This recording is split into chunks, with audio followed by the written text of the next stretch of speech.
Madalas, naisip natin, ay, concern nga kaya ang Diyos sa kailangan ko, sa needs ko, sa gusto ko. Kapatid, all these things shall be given to you.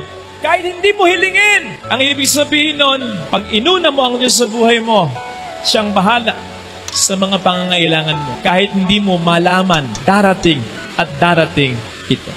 Amen? If we will really put our whole trust in God, God will always provide. Hindi natin alam kung ano, hindi natin alam kung paano, pero sa oras na kailanganin natin, darating at darating.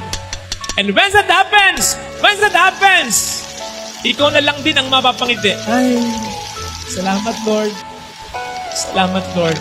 Mapapangiti ka sapagkat maisip mo, ngumingiti sa iyo ang Diyos. Patunay, yung biyaya sa oras sa kailangan mo, dadaloy at aagos.